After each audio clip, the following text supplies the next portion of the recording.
नमस्कार, मेरा नाम ऋतिक ठाकुर और आप इस वक्त द हिंदी टॉप देख रहे हैं। बिहार चुनाव अब एक तरीके से संपन्न हो चुका है, नतीजे आ चुके हैं। सिंगल लार्जेस्ट पार्टी बीजेपी बनी है। जदयू का परफॉर्मेंस बहुत अच्छा रहा है। एनडीए को बहुमत से कई ज़्यादा सीटें आई हैं। तो ऐसे में अब जो है सबकी नज़र टिकी हुई है कैबिनेट ब्रीफिंग पर, क्योंकि बहुमत तो आ गया है, लेकिन इस बार अब मंत्री मंडल में कौन कौन लोग होंगे, कैबिनेट ब्रीफिंग जब होगी उसमें किस किस को कौन सा पद दिया जाएगा, मुख्यमंत्री नीतीश कुमार कब इस्तीफा देंगे, ये जो सवाल हैं वो लोगों के मन में लगातार आ रहे हैं। तो ऐसे में आपको बताएं, इस वक्त सबसे बड़ी खबर जो सूत्रों के हवाले से आ रही है वो ये है कि मुख्यमंत्री नीतीश कुमार 17 तारीख को राज्यपाल से मुलाकात कर सकते हैं और उसके बाद वो अपना इस्तीफा वहाँ पर सौंपेंगे। साथ ही साथ ये भी कहा जा रहा है कि अब जो है मंत्रिमंडल को लेकर एक प्रस्ताव जो है वो नीतीश कुमार पेश कर सकते हैं, जिसमें बताया जाएगा कि मंत्री पद के लिए किस किस का नाम जो है वो चयनित किया जा रहा है। तो 17 तारीख को इस्तीफा देने के बाद जो है ओथ सेरेमनी की अगर बात करें, शपथ ग्रहण समारोह की, शपथ ग्रहण समारोह 19 से 20 तारीख के बीच में हो सकता है। और इस बार लगभग ये माना जा रहा है कि 36 मंत्री जो हैं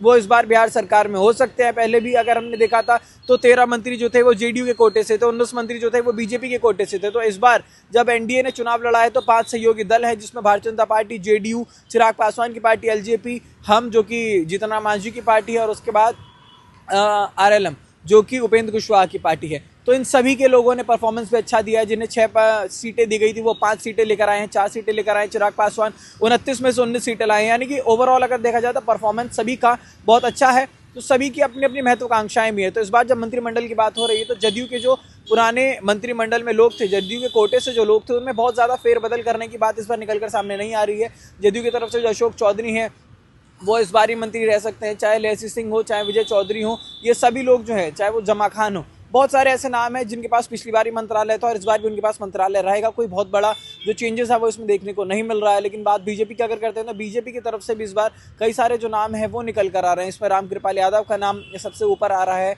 और ऐसे में मंगल पांडे का नाम इसमें निकल कर आ रहा है। तो कई सारे ऐसे नाम हैं जो चयनित यहाँ पर चुनित नाम हैं, उन पर मंत्रिमंडल में मुहर लग सकती है। साथ ही साथ अगर बात की जाए इस बार डिप्टी सीएम की, तो पहले क्योंकि 2020 के चुनाव के बाद से जो है बिहार को 2 डिप्टी सीएम दिया गया है और अब ऐसे में माना जा रहा है कि हो सकता है ये डिप्टी सीएम का जो एक आंकड़ा है वो बढ़ा दिया जाए, क्योंकि चिराग पासवान की जो पार्टी है वो भी मुख्यमंत्री पद की दावेदारी कर रही है। क्योंकि बहुत लाजमी सी बात है कि जब मुख्यमंत्री जदयू की तरफ से हैं तो बीजेपी जो है वो उप मुख्यमंत्री का पद अपने पास रखती है। तो जो 2 डिप्टी सीएम इस बार होने उसमें एलजेपी भी अपनी तरफ से पूरी दावेदारी पेश कर रही है और एलजेपी के जो प्रदेश अध्यक्ष हैं वो साफ तौर पर कह रहे हैं उनके लिए दावेदारी यहाँ पर ठोकी जा रही कि उनको भी उप मुख्यमंत्री बना दिया जाए।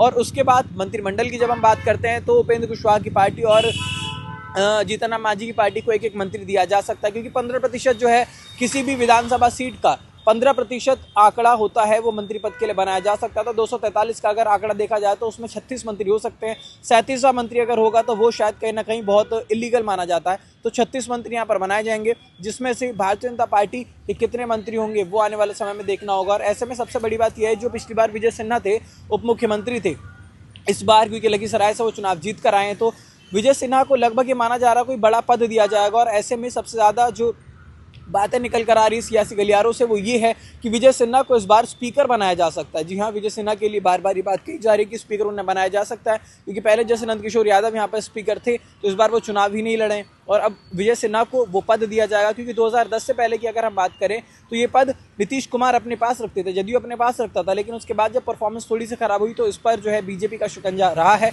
तो अब ऐसे में देखना ही होगा कि आने वाले समय में स्पीकर कौन होता है। ये तो बहुत ही अगर बात करें ये पहले से फिक्स है कि जो जदयू के लोग हैं जो पहले मंत्री थे वो इस बार ही मंत्री रहेंगे, उसमें कोई बहुत बड़ा फेरबदल नहीं है। लेकिन बीजेपी की अगर हम बात करें तो बीजेपी राजस्थान और मध्य प्रदेश वाला जो मॉडल है वो इस बार लागू कर सकती है, क्योंकि बीजेपी जब मंत्रिमंडल का विस्तार करती है, कभी भी अपने कहीं कैंडिडेट्स रखती है तो उसमें कोशिश करती है कि जो जातीय समीकरण है उसको साथ के रखा जाए। उसमें सभी चीज़ों का ध्यान रखते हुए बीजेपी जो है मंत्री पद बांटती है।